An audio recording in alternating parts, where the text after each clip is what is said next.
There you are. If you want to stop smoking, watch this video. It's very, very simple. There's like 3 steps. You just follow them. 1, 2, 3, just stop smoking. Simple. Watch to the end, you'll figure it out. Are you feeling trapped?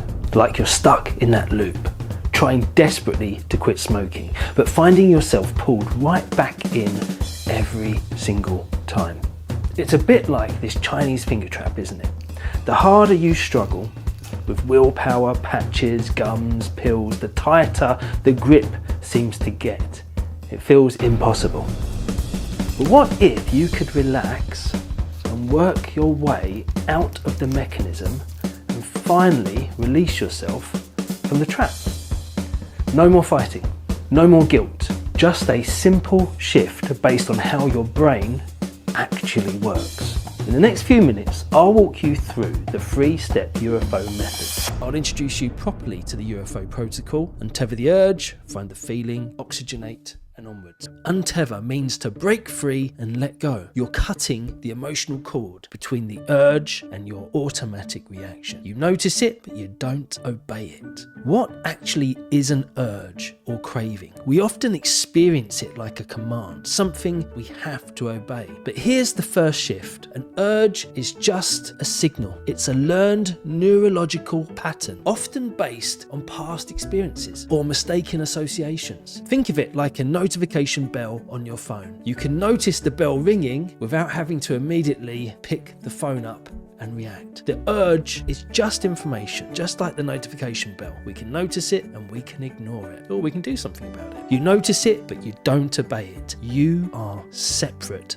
from it. The first step in untethering is simply to observe the urge when it arises, consciously, but without judgment. Instead of fighting it or immediately giving in, just acknowledge it. You could even say, there you are. Oh, there's that urge to smoke. Then you watch it. Cravings are like waves. They build in intensity. They peak, and if you just watch them without feeding them, they naturally subside. You don't actually have to do anything about the urge itself. Next comes F. Find the feeling. This is key. Often that urge we feel isn't just an urge to smoke. It's masking or linked to an underlying physical sensation or a feeling in the body. Maybe it's tension in your chest, or restlessness in your stomach, or just a sense of emptiness. The goal here isn't complex emotional analysis. It's simply to get curious about what physical sensation is present behind or underneath the urge. What is underneath the urge to smoke? The physical sensation. And finally, O is for oxygenate and onwards. This is where the magic happens fast. This step involves a specific breathing technique called the physiological sigh. It's not just any deep breath. It's a pattern your body naturally uses to offload carbon dioxide and rapidly shift you out of a stress mode. It's your built-in calm down button, scientifically proven to immediately soothe your nervous system, often calming that craving intensity in seconds. Let me quickly show you how simple it is. You take a deep inhale through your nose, then without exhaling, you sneak another quick inhale in, and then you stop for a second, and then you have a long, slow, relaxed exhale. All through your mouth, letting it all go.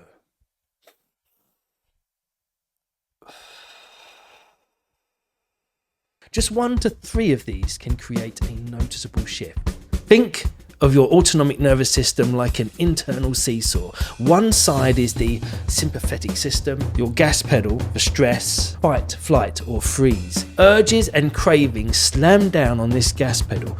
The other side is the parasympathetic system, your brake pedal for calm, rest, digest, repair. Most attempts to quit keep you stuck in that stress mode. The physiological sigh, that double inhale and long exhale we learned, is a direct line to your brake pedal. As neuroscientist Dr. Andrew Huberman at Stanford explains, this special pattern rapidly offloads carbon dioxide, signaling safety to your brainstem. More importantly, it stimulates your vagus nerve, the main highway of your parasympathetic nervous system, triggering the release of acetylcholine, your body's own powerful calming neurotransmitter. It's a physiological reset button. Your threat detector, when the amygdala gets triggered by an urge or the fear behind it, it can hijack your rational brain, the prefrontal cortex. Logic goes offline, and the old ingrained program, smoke to feel better, escape the feeling,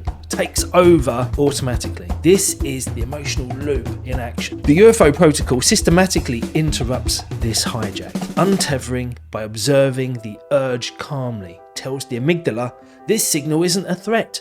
Finding that feeling gently, as explored by Dr. David R. Hawkins' work in Letting Go, reduces the fear of the feeling itself. And then we oxygenate and onwards, directly hits the brakes on that amygdala stress response by using the psi. You're actively building a new pathway. The urge no longer just leads to that automatic smoking, it leads to conscious observation. As Alan Watts once said, awareness is curative. That simply bringing conscious attention to internal states can begin to change how the brain and body respond. Observation isn't passive, it's transformative. Alan Watts, his teaching that awareness is curative means that the simple observing of our thoughts and behaviours with conscious attention can begin to transform them. Preparation is crucial. The first step is setting up your quit date. Choose a date within the next week or two.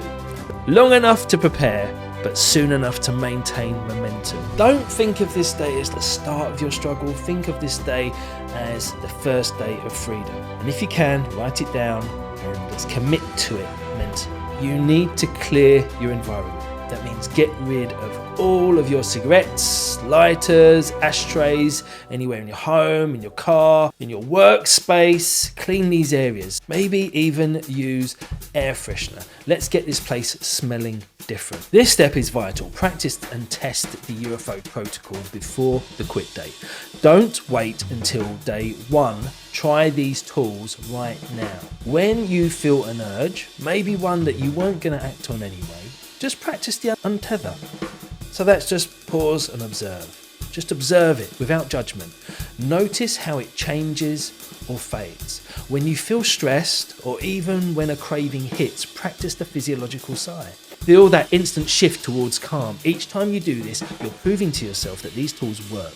You're building confidence and weakening the old loops before you officially stop smoking, which you will do. So I had to do this. I had to prove it to myself that I could do it. I set my quit date knowing that I had done a whole morning without smoking, and I hadn't even registered I was not smoking. So I knew it would work. If you do this and you find it harder than expected, it gives you time to nail finer details of the system, because you might not get it straight away. There's a lot of internal processes going on, and to nail it before the loop takes hold, it takes some doing. So here's your checklist for this phase. Understand the science. If you know why this approach targets the real mechanisms, then that helps immensely. Set that quit date and commit to it. Clear your space of all the smoking cues, and most importantly, start practicing and testing the UFO observation and breathing techniques daily. This preparation phase is about building your confidence and skill set. Excellent work! You've got your science foundations and your preparation plan. In the next video, we'll begin the deep dive into the first step of the protocol, untether the urge. We'll explore specific actionable techniques to really loosen the grip on those cravings, and then we'll start consciously rewriting that old habit loop. I'll see you there.